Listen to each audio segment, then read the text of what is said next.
சின்னதா ஏதாவது ஒண்ணு பண்ணாலே அது ரொம்ப பெருசா காட்டிக்கிறாங்க. அப்படிதான் இந்த உலகமே இருக்கு.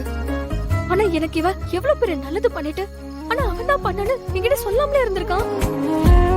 மட பையன் என்கிட்ட சொன்னா நான் நம்ப மாட்டேன்னு அவனே நினைச்சுக்கிட்டு இருக்கான். பைத்தியக்காரன், சரியான லூசு பையனா இருக்கான். ஏய் நந்தினி, ஏய் நந்தினி, இல்ல நந்தினி.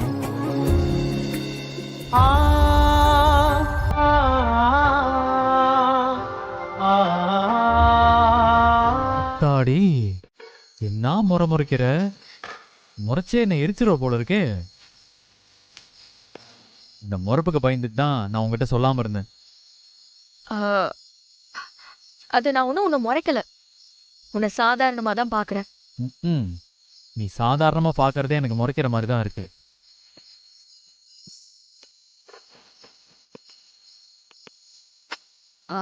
ஒன்னும் இல்ல, சாரி. ஏ சாரியா? எதுக்கு சாரி?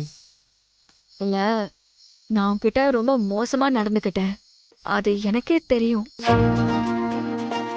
எங்க அம்மா என்ன திட்டின கோபத்துல நான் ரொம்ப அவசரப்பட்டு உன்னை தேவையில்லாம திட்டிட்டேன். நீ எனக்கு பாதுகாப்பா இருக்கணும்னு நினைச்சிருக்க, அதனாலதான் எனக்கு ஆபத்து வரப்போலாம் என்னை காப்பாத்திருக்க. ஆனா நான் அதை புரிஞ்சுக்காம நீ அடையிறதுக்காக தான், என் வேலையை கெடுக்கிறதுக்காக தான் என் கூடவே இருக்கேன்னு முட்டாள்தனமா நினைச்சுக்கிட்டேன். நான் நினைச்சது எல்லாமே தப்புன்னு இப்போதான் எனக்கு புரிஞ்சது. ஒரு பக்கம் நீதான் என்னை காப்பாத்தினு தெரியாம உன்னை சாமின்னு சொல்லிட்டு, இன்னொரு பக்கம் தேவையே இல்லாம உன்னை திட்டிட்டு இருந்திருக்க. அதெல்லாம் இப்போ நினைச்சு பாக்குறப்போ எனக்கே ரொம்ப கேவலமா இருக்கு. நான் அப்படிலாம் பண்ணிருக்க கூடாது. I'm so sorry. திரும்ப திரும்ப இதுக்கு சாரி சொல்லிட்டே இருக்க.